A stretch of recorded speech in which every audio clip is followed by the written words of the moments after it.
पड़ता है। आपके वचनों के द्वारा ये खाना बनाना गलत है। ऐसे में हम पतिव्रत धर्म का पालन करें या पति का विरोध करें? नहीं, आप धर्म का पालन करें, विरोध नहीं। जैसे हम कि वो जो कश्यप ऋषि मांस विक्रेता, वो जो कसाई स्वरूप में, लेकिन उनको परम ज्ञान था, वो कार्य तो कर रहे थे ना, क्योंकि उनके, तो आपका कार्य है अपने पति को सुख पहुंचाना। अब वो जैसे राजी रहे, आपका उसमें, आप अधीन होकर के जो कार्य कर रहे हैं, अब उसमें विरोध नहीं। आप नाम जप कीजिए, पति में भगवान की भावना कीजिए, और जैसा वो आदेश करते हैं वैसा चलिए। कोई लड़ाई झगड़ा नहीं, किसी भी तरह का कोई अंदर द्वेष या विरोध भाव मत रखिए। भगवान अंदर की बात देखते हैं। राहत न प्रभु चित्त चूक किए की, करत सुरत सै बार ही की। भगवान हृदय के भाव को देखते हैं, बाहरी चूक को नहीं देखते हैं। और ये आप और भाव बढ़ाइए, उन्हीं में प्रभु को देखने की चेष्टा कीजिए, और प्रार्थना कीजिए कि प्रभु, कभी जैसे हमारे हृदय में भक्ति आ रही वैसे आप अपनी दिनचर्या बदल दें, आप अपने आचरण बदल दें, तो हम सुखी हो जाएंगे। कभी हम पर कृपा करें और आपकी बुद्धि शुद्ध हो, ऐसी भावना कीजिए। विरोध तो कभी कीजिएगा नहीं, भक्ति विरोध नहीं सिखाती। हाँ, भक्ति प्रेम के वशीभूत करके जब हम भगवान को प्राप्त कर लेते हैं, फिर उनमें तो भगवान का अंश विराजमान है। इसलिए विरोध नहीं, बिल्कुल कदापि विरोध नहीं। जी। आदर्श दुबे जी, बनारस से। राधे राधे महाराज जी। महाराज जी, नाम जप और ध्यान में क्या अंतर है और क्या समानता है?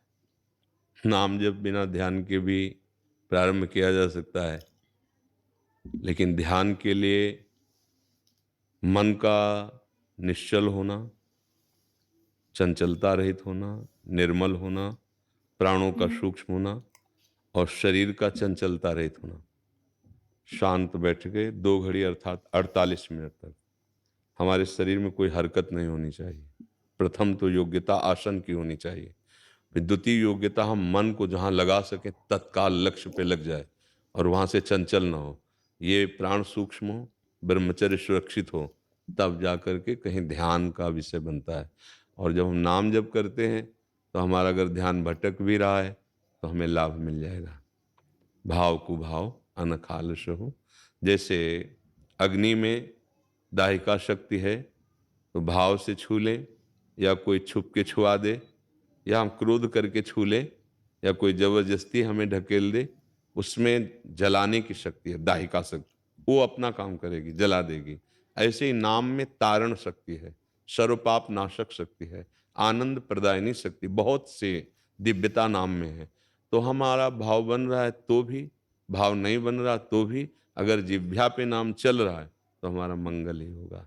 भाव को भाव अनखालसहु, नाम जपत मंगल दिस दसो। अब ध्यान की प्रक्रिया, जैसे हम राधा नाम जपते हैं, तो ध्यान में आंख खुली है बंद, राधा, अंदर से उच्चारण भी हो रहा, नेत्रों में दिखाई दे रहा, श्रवणेंद्रिय सुन रही है, और बिना मन के लिखे वो लिखेगा नहीं, तो मन को लिखना पड़ेगा राधा। अब पूरी एकाग्रता हो रही। अब जहां नाम में तन्मयता हुई, निष्पाप हुआ, तो इसी राधा नाम में राधा रूप प्रकाशित हो जाएगा। प्रीतम साथ में प्रिया प्रीतम, निकष कुंज ठाड़े भय, भुजा परस्पर अंश। तो अपने आप हमें जो गाढ़ ध्यान की स्थिति चाहिए वो नाम प्रदान कर देगा। नाम में इतनी पावर शक्ति है, कुंडलनी को जागृत कर देगा। नाम में इतनी महान शक्ति है, समस्त ज्ञान शास्त्रों का अपने आप प्रकाशित हो जाएगा। तो नाम जप से ध्यान भी पुष्ट हो जाएगा, नाम जप से ज्ञान भी पुष्ट हो जाएगा। जब ज्ञान हो जाएगा तो